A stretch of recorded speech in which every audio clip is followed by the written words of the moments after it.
नमस्कार, आप देख रहे हैं महाराष्ट्र फाइल्स। आपके साथ मैं हूं परवीन शेख। आपको बताएंगे निकाय चुनाव में नामांकन से पहले कांग्रेस को किसने दिया झटका, शिवसेना में सामूहिक इस्तीफों से क्यों मचा हड़कंप, उद्धव ठाकरे को फडणवीस ने क्या दी बड़ी जिम्मेदारी। इसके अलावा जानेंगे कौन किसे दे रहा है चुनौती, कौन किसकी बढ़ा रहा है टेंशन। साथ ही आपको इन सभी खबरों से कराएंगे रूबरू। लेकिन तमाम बड़ी खबरों में आगे बढ़ने से पहले एक नजर डालते हैं महाराष्ट्र की टॉप हेडलाइंस पर। निकाय चुनाव में नामांकन से पहले कांग्रेस को झटके पर झटका, तिड़के साजा सेट ने छोड़ी पार्टी, बीजेपी एनसीपी की टिकट पर फाइट। कांग्रेस का बड़ा ऐलान, बीएमसी चुनाव अकेले लड़ेगी पार्टी, उद्धव गुट बोला बिहार जैसी हालत हो जाएगी। नवी मुंबई में राज ठाकरे के बेटे अमित पर केस दर्ज, शिवाजी महाराज की प्रतिमा का जबरन अनावरण करने पर बवाल। स्थानीय चुनाव से पहले सामूहिक इस्तीफों से मचा बवाल, 20,000 शिव सैनिक, 55 शाखा प्रमुख और विधानसभा प्रत्याशियों ने शिवसेना से तोड़ा नाता। फडणवीस सरकार ने उद्धव ठाकरे को सौंपी बड़ी जिम्मेदारी, आदित्य को भी दिया खास पद। खबरों में सबसे पहले बात कांग्रेस को लगे झटके की। नगर परिषद और नगर पंचायत के नामांकन की आखिरी तारीख से ठीक एक दिन पहले कांग्रेस को दो बड़े झटके लगे हैं। पार्टी से आउटगोइंग का सिलसिला थमने का नाम नहीं ले रहा। अब कांग्रेसी विचारधारा परिवार के दो दिग्गजों ने पार्टी छोड़ दी। मौदा के प्रसन्ना तिड़के अपने सैकड़ों समर्थकों के साथ बीजेपी में शामिल हो गए। वहीं दूसरी तरफ कामठी के पूर्व नगर अध्यक्ष शाहजहां शफात उर्फ साजा सेठ ने अजीत पवार की एनसीपी का दामन थाम लिया। दोनों ने कांग्रेस से इस्तीफा दे दिया है, जिससे मोदा और कामठी में नगर पालिका चुनाव का समीकरण बदल चुका है।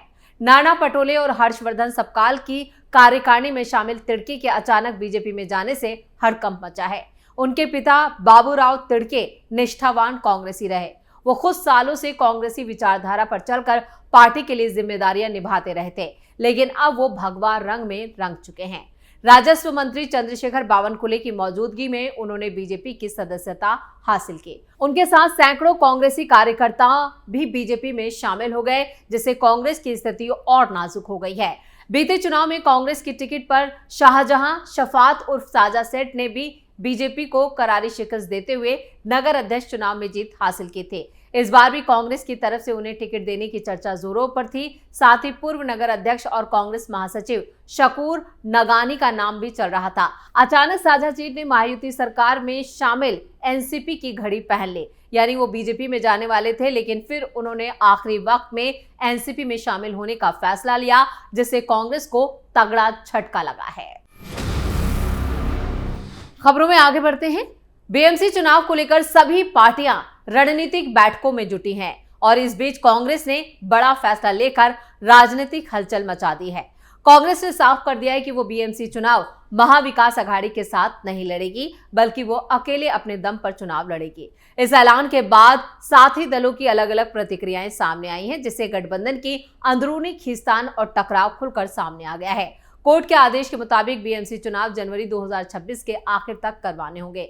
इसी काउंटडाउन के शुरू होते ही 15 नवंबर को कांग्रेस की मुंबई बैठक में पार्टी के प्रभारी रमेश चेन्नीथला ने ऐलान कर दिया कि बीएमसी चुनाव कांग्रेस अकेले लड़ेगी। उन्होंने कहा कि पार्टी अपने दम पर चुनावों में उतरेगी और किसी गठबंधन में शामिल नहीं होगी। कांग्रेस के इस ऐलान पर एनसीपी सांसद सुप्रिया सुले ने कहा कि इसमें कुछ नया नहीं है, पहले भी कई पार्टियां चुनाव से ठीक पहले अपने फैसले बदलती रही हैं। उधर उद्धव ठाकरे गुट के प्रवक्ता आनंद दुबे ने कांग्रेस पर तीखा हमला बोला। उन्होंने कहा कि कांग्रेस अगर अकेले चुनाव लड़ेगी तो उसका हाल बिहार जैसा होगा। इंडी गठबंधन में अब कांग्रेस से दूरी बनाने लगी हैं सभी दल और वो सिर्फ कांग्रेस का ही साथ दे रहे थे, लेकिन अगर कांग्रेस उनके सामने भी यही बात रखेगी तो जीरो पर आ जाएगी। कांग्रेस और महाविकास अघाड़ी के भीतर चालू तनाव पर सीएम देवेंद्र फडणवीस ने कहा है कि विपक्ष साथ लड़कर देख चुका है और अलग अलग लड़के भी देख ले, लेकिन कोई फायदा नहीं होने वाला है। जनता के मन में मोदी हैं और बीजेपी गठबंधन 24 घंटे जनसेवा कर रहा है। उन्होंने कहा कि उनके लिए उनके साथ रहें या न रहें फर्क नहीं पड़ता। कांग्रेस प्रवक्ता अतुल लोणे ने फडणवीस और उद्धव दोनों पर पलटवार किया है। लोणे ने कहा कि सरकार संस्थानों का दुरुपयोग कर रही है और उन्हें अहंकार नहीं दिखाना चाहिए। उन्होंने चुनौती दी कि अगर हिम्मत है तो बैलेट पेपर से चुनाव करवाए जाए। उद्धव गुट पर तंज कसते हुए उन्होंने कहा कि कांग्रेस सिर्फ उन लोगों के साथ जाएगी जिनकी विचारधारा अंबेडकर, शाहू और फूले के रास्ते पर चलती हो। कांग्रेस के जवाब के बाद बीजेपी नेता आशीष शेलार भी मैदान में उतर गए। उन्होंने कहा कि अकेले लड़ने के लिए दम होना चाहिए और कांग्रेस में वो दम नहीं है। और खबरों में आप बात करते हैं राज ठाकरे के बेटे अमित ठाकरे पर दर्ज केस की। नवी मुंबई के नेरूल में 16 नवंबर को छत्रपति शिवाजी महाराज की एक प्रतिमा के अनावरण को लेकर बड़ा विवाद खड़ा हो गया है।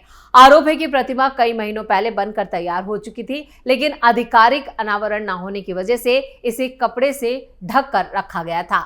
इस बीच महाराष्ट्र नवनिर्माण सेना के नेता अमित ठाकरे अपने कार्यकर्ताओं के साथ मौके पर पहुंचे और उन्होंने जबरन प्रतिमा का अनावरण कर दिया, जिससे पूरे इलाके में बवाल खड़ा हो गया। और इसको लेकर अमित ठाकरे ने कहा है, प्रतिमा का अनावरण करने के बाद मनसे नेता ने मीडिया से बात करते हुए एक बयान दिया। उन्होंने कहा कि ये मेरे लाइफ में पहला पुलिस केस होगा, लेकिन छत्रपति शिवाजी महाराज के लिए मैं ऐसे कई मामले जो है वो अपने सर पर ले सकता हूं। अमित ठाकरे ने अपनी ऊपर हुई कार्रवाई को एक बड़ा कारण बताते हुए कहा कि महाराज की प्रतिमा पिछले कई महीनों से बनकर तैयार थी, लेकिन उसका अनावरण नहीं हुआ था। प्रतिमा के बगल में एक गंदा कपड़ा रखा गया था, उससे ढककर रखा गया था। यह मैं बर्दाश्त नहीं कर सकता, इसलिए मैंने छत्रपति शिवाजी महाराज की प्रतिमा का अनावरण कर दिया है। मनसे कार्यकर्ताओं पर भी बड़ी कार्रवाई की गई। घटना की जानकारी मिलते ही स्थानीय पुलिस मौके पर पहुंची और मनसे कार्यकर्ताओं से जबरन अनावरण करने की कोशिश के दौरान पुलिस ने भी इसमें हस्तक्षेप किया, जिसके बाद उन लोगों में धक्का मुक्की हो गई, जिससे हालात कुछ देर के लिए तनावपूर्ण हो गए। पुलिस ने मनसे कार्यकर्ताओं पर कार्रवाई की है और इन लोगों पर भी एफआईआर दर्ज की है। स्थानीय लोगों और मनसे का आरोप है कि प्रशासनिक कारणों के चलते प्रतिमा के अनावरण में जानबूझकर देरी की जा रही थी। पुलिस का यह भी कहना है कि वो घटना से जुड़े वीडियो फुटेज की जांच करें और कानून के मुताबिक सही कार्रवाई भी की जाएगी। यानी अमित ठाकरे एक बड़ी मुश्किल में फंसते हुए नजर आ रहे हैं। खबरों में आगे का रुख करते हैं।